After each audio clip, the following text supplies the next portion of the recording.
Hello everyone, welcome to the inspector.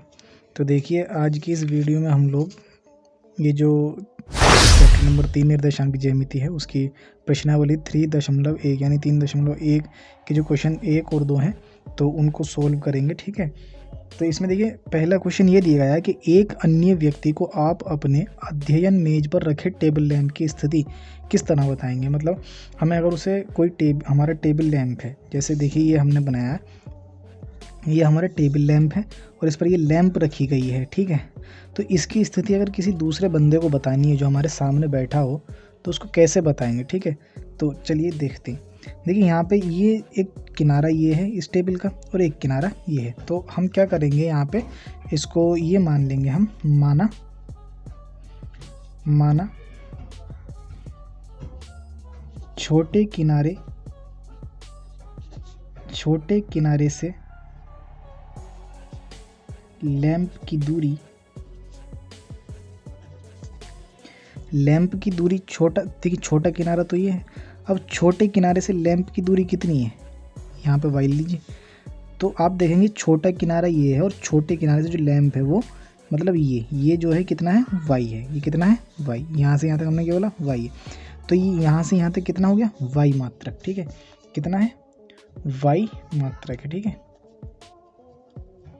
ये Y मात्रक आ गया। ठीक है, और अब हम लिखेंगे बड़े किनारे से, है ना। अब ये किनारा बड़ा है तो बड़े किनारे से, ये बड़ा किनारा है, बड़े किनारे से जो लैंप है वो कितनी दूरी पर है, तो आप देखेंगे x इकाई में, है ना। तो बड़े किनारे से लैंप की दूरी वो आपकी हो गई x मात्रक। ठीक है, x मात्रक। इस तरह यानी इस प्रकार लैंप की मेज पर स्थिति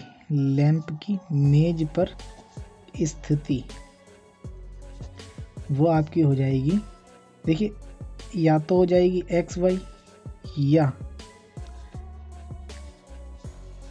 हो जाएगी वाई एक्स। अगर आप बड़े किनारे को पहले लेते हैं तो वाई एक्स होगी, छोटे किनारे को पहले लेते हैं तो वाई एक्स होगी और बड़े किनारे को पहले लेते हैं तो एक्स वाई होगी। तो दिखाने का तरीका है एक्स वाई और वाई एक्स कुछ भी हो सकती है। ठीक है, बस ये इसी तरह से होना था। आप ये भी कह सकते, मान लीजिए यहाँ पे, मान लीजिए यहाँ से यहाँ तक का जो डिस्टेंस है एक्स का वो 5 सेंटीमीटर है यहाँ से यहाँ तक, है ना, और यहाँ से यहाँ तक कितना है, 4 सेंटीमीटर।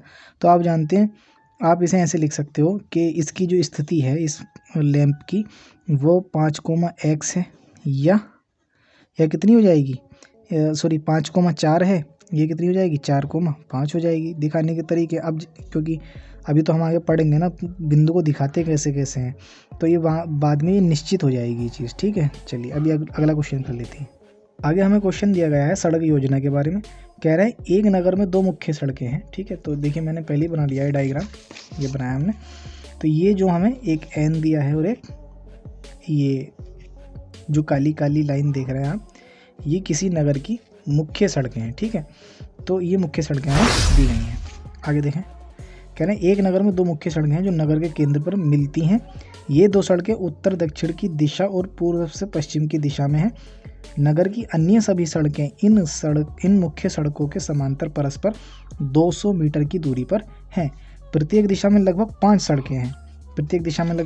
हमने ये 5 ली हैं, देखिए 1 से लेके 5 तक है, ऐसे ही यहाँ पर 1 से 5 तक है। फिर कह रहे हैं 1 सेंटीमीटर बराबर 200 मीटर का पैमाना लेकर अपनी नोटबुक में नगर का एक मॉडल बनाइए, जैसे कि हमने बना दिया है। ठीक है, ये नगर का मॉडल बनाना था हमें। यहाँ पे जितनी भी लाइनें हैं ये 1 सेंटीमीटर की दूरी पर हैं और ये बता दिया गया है यहाँ पर कि जो 1 सेंटीमीटर हम लेंगे उसका मतलब होगा 200 मीटर। कितना, 200 मीटर। ठीक है, तो ये हमने बना लिया। अब आगे पढ़ते हैं, चलिए क्वेश्चन। ठीक है,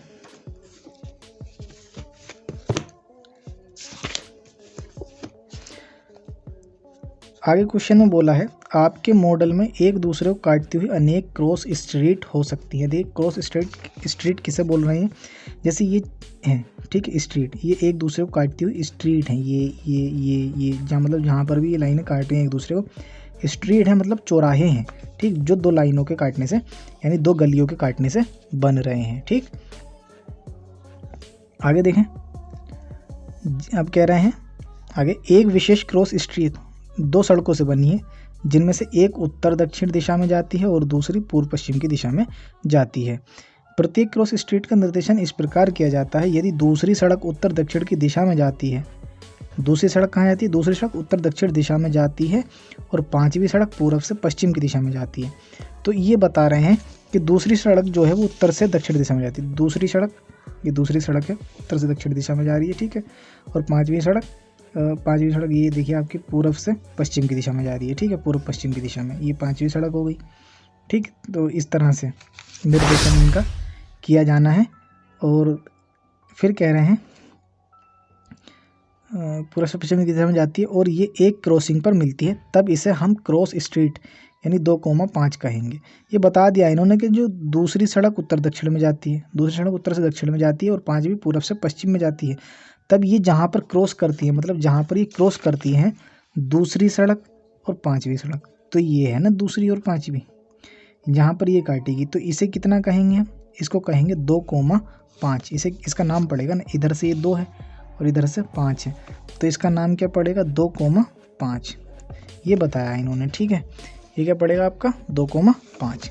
अब आगे देखिए, आगे कह रहे हैं नंबर 1, कितनी क्रॉस स्ट्रीट को 4,3 माना जा सकता है। ऐसी कितनी स्ट्रीट हैं जिन्हें आप 4,3 कह सकते हैं। तो ध्यान से देखिए, ऐसी कितनी स्ट्रीट हैं जिन्हें हम 4,3 का नाम दे सकते हैं। सबसे पहला 4,3, देखिए ये 4, ठीक, ये 4 हो गया और 4 यहाँ पर आ गया और 3 कहाँ पर आएगा, देखिए ये 4 आ गया और ये 3, तो यहाँ पर आएगा 4,3, ऊपर से 4 और यहाँ से 3, तो ये 4,3 हमको मिल गया। और फिर हमें अगला चाहिए 3,4, तो मतलब देखिए 3 ये आ गया और 4 ये आ गया, तो ये हम लोगों को मिल गया क्या 3,4। बस इसमें इन्हीं बिंदुओं को निर्देशित करना था। ये क्वेश्चन कुल मिला के इतना ही है, ठीक है, और इसमें कोई नई बात नहीं है, तो आप इसे सीखने की कोशिश करें, ठीक है। और नहीं आता है समझ में तो बार बार प्रयास कीजिए, समझ में आ जाएगा, ठीक है। मिलते हैं आपसे अगली वीडियो में, तब तक के लिए टेक केयर।